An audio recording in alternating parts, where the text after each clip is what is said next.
na naging part ng administration natin. So, Yeah. Well, on energy, actually, napakarami ko sanang gustong i-share, pero yung 6 years hindi mo matatapos in a matter of hour. But let's limit the discussion first on the prevailing situation. Iba kasi yung landscape noon, iba yung landscape ngayon. So, ibang perspective ang nakikita natin. So, siyempre, ang energy, sinabi ko kanina, is energy, fuel, everything. It will affect, the situation now will affect our economic competitiveness. Kasi alam naman natin na tayo, ang Pilipinas, medyo agabyado sa economic competitiveness. Talo na rin tayo ng Vietnam. No? Tayo na nangungulelat. Bakit? Dahil our cost of production is mataas. Tourism, dito pupunta dito, why? Matataas ang presyo. Now, with all of these things happening, lalo tayo maapektuhan, tataas ang presyo. So it will affect the economy. As it affects the economy, tayong ordinary Pilipino, tayong mamamayan, maapektuhan. Ngayon, itong pagtaas ng crudo, pagtaas ng petrolyo, alam mo ninyo, pagtaas na yan, pati ang kita ng gobyerno tumataas din yan. Bakit? Because of the VAT. So that's one. VAT. Pagtaas ng presyo, VAT. Ikita. Ngayon, under the trade law, there is what we call the excise tax on fuel. VAT, excise tax on fuel. Pagtaas ng fuel, taas din yung kita ng gobyerno. Kaya katulad kung nagbebenta ng 50 ang fuel, 10%, iba. Kung kumabot ng 60 sa is, so mataas ang kita ng gobyerno. Kaya there is a provision, the excise tax, na sinasabi na if the price of crude is at the level of 80 per barrel for 3 continuous months, pwedeng i-suspend yung excise tax. And that will subsidize the cost of fuel. Ngayon, sinabi na rin niya ni President BBM na considering, as I think it's in the paper today, na consider of suspending or asking Congress for the power. No?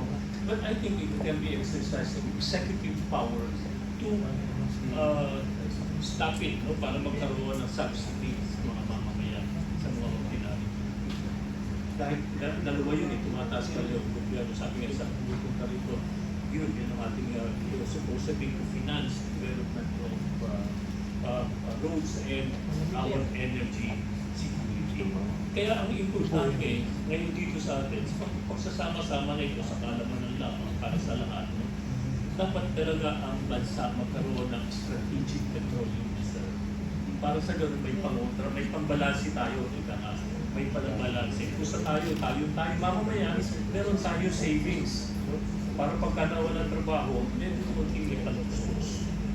Kasi kung wala tayo savings, pagka nawala tayo ng trabaho, ito, ganun din ang takbo ng bansa. So, petroleum reserve, and then siguro, tama naman, isuspend na muna yung excise tax. Huwag na maghintay ng 3 months. No? Ngayon pa lang, because this is a normal situation, this is a serious situation, kailangan dito yung leader, birahin na niya agad ng kwado para at least malesan ang problema na mamamayan, tayong mamamayan. No? Pati ganun dito, tataas ang presyo dahil sa pangingisda, kailangan natin ng gasolina para tumakulo yung bangkay. Subsidy. Under the Duterte administration, nagkaroon doon ng subsidy. We tawid ang pasada and pati sa subsidies, we give subsidy to the mga farmers and fishermen. Binigyan natin yun ng subsidy. Kaya lang, pagka ganun subsidy na po, medyo bago ma-implement, matagal eh. Natatagalan, ano? Pagka to the executive, ibig sabihin for the departments, dahil yung departments yung power na pagbigay ng pera, dadaan din talaga yan sa proseso. Kaya matagal bago dumating. So, I think dito lalabas yung leader, no? Na talagang ikuha na niya yan. Kaya suspend sa staffs, and then probably i-revive yung pending na petroleum reserve that we have started. Nandun na yan, may mga regulation under PNOC. So, yun ang dapat. Sige.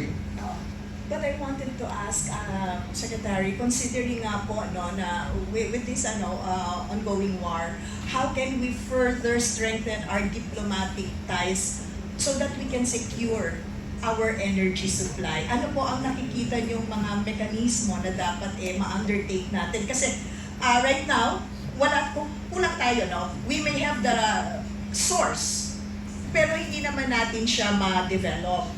Unlike other countries na nakita naman natin no, na talagang meron na silang buffers. How can we exploit itong diplomatic relations insofar as you are concerned? Siyempre, ayaw ko naman manguna sa mga nasa position ngayon. Tapos na kami dyan. But during our time, Yes, to ensure Opo. yung sa piece of diplomacy relationship with other countries, we approached Brunei and said that during a normal situation, if you can assure us a certain power fuel supply, and I personally nakausap ko sa Saudi Arabia to allocate, no, talagang give us a continuous supply ng fuel during mga abnormal situation. Nagpunta po kami doon during that time. But this time, under sa bilateral at sa diplomatic relationship, I'm sure they can do something similar or better. Dagdag ko lang, because I think this is not the first time, right? Because last year, there was already a threat doon sa supply ng oil natin. Tama ba? Because may nangyari din sa Iran at that time. Right. But apparently what we heard from the government was that sabi nila, we have enough supply naman, or they also said na hindi tayo maaapektuhan. And just because we are not directly affected at the time doesn't mean na hindi gagamitin nga yung tinatawag na strategic foresight in this case, because the entire economy gets affected pag yan ang naapektuhan already. And I remember I was writing at that time, and I was saying, ang sinasabi ko at that time, sabi ko, na dapat mag-explore na nga ng energy diplomacy, na hindi lang tayo dependent kung saan nagagaling yung oil natin in the moment, kasi meron namang marami na pwedeng explore natin. But I don't know, because we never heard anything from the government on that, except yung sinasabing hindi naman tayo maaapektuhan ngayon. But whether we like it or not, if we're not affected now, somehow, pagdating ng panahon, maapektuhan talaga tayo. So, importante nga na may prudence, may foresight tayo kung ano yung dadating ng mga senaryo. And being sa gobyerno and sa leadership, role mo yun di ba? Na huwag mo nang maghintay na lumala yung sitwasyon bago ka umaksyon. Kung hindi, kung pwede mong mamitigate naman yung malalang pwedeng mangyari sa bansa sa pamamagitan ng magandang solution at mga magagandang policy, gagawin mo na ngayon. Tama? Dito pa rin papasok yung totoong malasakit. Parang tatay lang yan di ba? Kapag tatay ka, iisipin mo na kagad kung ano yung pwedeng mangyari doon sa pamilya mo at kung pwede mong magawa ngayon para maproteksyon yung pamilya mo in the future, gagawin mo na kayo. And I think that's also what we really lack right now. Okay? Sorry, but that's my observation. Yung talagang, back in the time of Duterte, what we felt was, parang it's not just hindi lang politiko but it was really a leader. He was a leader who was governing with a father's heart. And right now, I don't see that in our government and in our leadership. If I may add, Yes. if I may add,